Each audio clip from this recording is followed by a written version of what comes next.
What is up, my bodyweight warriors, and welcome back to another video. Today we're going to be going over the ring muscle up. You can consider this the ring muscle up checklist, all the things that you need to have in place so that you can achieve the ring muscle up. The ring muscle up is a cool move. It is, I guess, a strength move on the rings. It's the ability to transition from below the rings to on top of the rings. It's a pretty cool looking move, and in my opinion, it's pretty achievable for most people. The level of strength that you need to achieve it is much less than, say, the bar muscle up. It's more of a technique move that you need to be able to understand, which is what we're going to go over in today's video. So to be able to do the ring muscle up, we're going to need to understand three key concepts, which we're going to go over in today's video.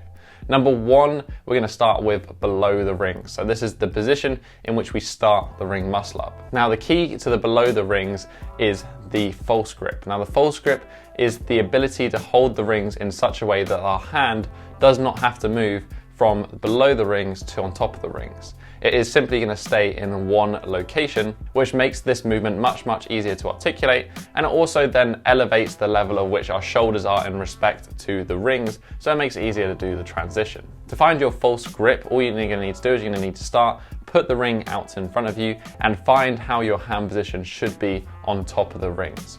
From here, if you twist your hand and pull the ring towards you as if you are below the rings, that should therefore be your false grip position. The ring should want to sit right between your palm and the edge of your wrist. So it should sit nice and firmly and securely in there.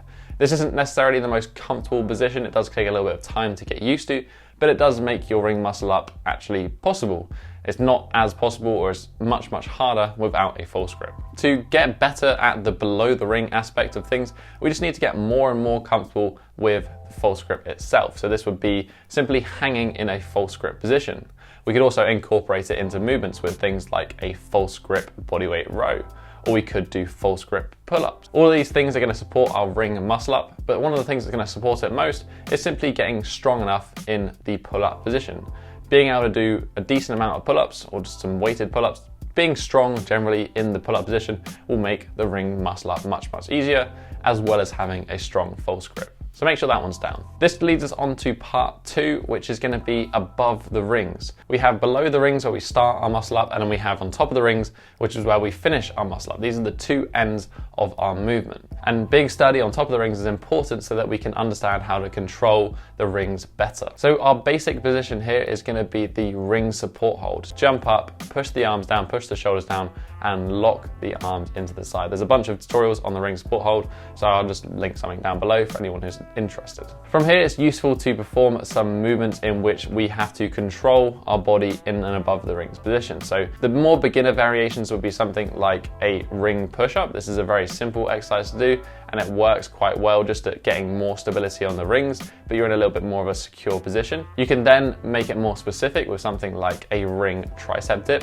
This is a great way to understand the dipping position, but having some sort of stability from our legs being secured. And then finally, we have just the normal ring dip. Now this is what we're going to end up in at the bottom of when we transition in the muscle up. So we need to be able to be strong enough in our ring dip so that we can push up from the bottom of that muscle up into the top position. Just in the same way as below the rings, we just need to make sure that we're generally strong in our pushing movements, and more specifically in the ring dip as we get stronger. So those are the two elements. Those are the above and below the rings. Now we need to string them both together with the crux of the ring muscle up, and that is the transition. The ring muscle up is much less about strength than, say, the bar muscle up, and it's more about technique. Once our technique gets better and better, we need less and less momentum and less strength to perform the exercise correctly. So before we jump into this, there's a couple of bugbears that I want to share with you and some mistakes that you want to avoid when it comes to the ring muscle up. Number one is trying to transition too early. I see this all the time with the ring muscle up, and it's probably one of the biggest mistakes that holds people back, is that people try to do the transition too early in the movement, and you'll see them just kind of stuck there, dangling about, unable to get their shoulders forward and over onto the rings so they can do a dip and perform the muscle up. The cue that I like to give people is that the rings need to touch your chest before you can begin the transition element. So we want to make sure that we pull all the way up. We want to touch the rings right onto our chest, and then this is then our cue to start the transition of the muscle up, because we know that number one, our shoulders are high enough, and then because we have that false grip as well, they're even higher, so it makes it easier to get our shoulders over and perform the ring muscle up. this kind of leads me on to mistake number 2, and that is trying to use too much momentum to do the ring muscle up. When you try to use too much momentum, you generally miss out on point number 1, which is pulling high enough, and you try to do the transition too early. And yes, sometimes you get around, and it's just not the best approach to do it. There should be kind of a controlled movement than, say, something like a bar muscle up. Point number 3, and this is just more of a cue than anything, is we want to make sure that we flip those shoulders forward as we come through that transition. So the key here is we want to keep those hands tight, and we want to think about pulling and getting our hands underneath our armpits so that we can then perform a dip to get into our top position and perform and complete the muscle up. So how do we apply all this to the actual ring muscle up? Well, one of my favorite drills is an assisted ring muscle up. To do this, all you're gonna need is you're gonna set the rings to roughly sternum height. Lower is easier, higher is a little bit harder.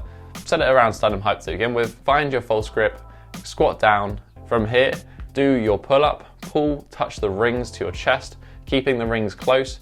Pull backwards, try to get those hands underneath the armpits and push the shoulders forward. Then from here, all you're gonna do is you're gonna do a dip to get to the top of the rings position. And then as you start to dip, your feet will leave the ground, and then you can finish the top of the muscle up without any assistance whatsoever. If this is too easy at sternum height, then you can start raising it up. Higher we raise it incrementally, the less assistance we're gonna get from our legs, and the more we're just gonna end up doing the transition of the muscle up by ourselves. And then at this point, we should kind of be able to do the muscle up. If it's a little bit too hard, then why not drop it down a little bit, work a little bit more the transition, work on building your strength in the pull-up and in the dip, and then eventually those things should kind of bring together and you'll get your transition and you should get the muscle up. But that's kind of it for this week, guys, and that's it for the ring muscle up. I guess you could call this a checklist, or kind of just things you need to know about the ring muscle up so you can perform it efficiently. To summarize, there's 3 parts you need to put together. You need below the rings, you need to have a good, strong false grip pull up. You need above the rings, you need a decent ring dip. And then number 3, to pull them both together, you need to have a good understanding of how the transition should work. And then eventually you should be able to perform your muscle up. And I would love to hear how you get on with the tips in this video. If you managed to get a muscle up out of it, or if you're working towards it, or anything else, just leave a comment in the comment section down below. Right next to it as well is that thumbs up button you can hit if you want to support the channel, show you enjoyed this video. You can also tap that subscribe button and join the Bodyweight Warrior tribe so you don't miss out on any more future videos. But that has been it for this week, guys. I'll catch you in the next episode. Have a strong week and peace.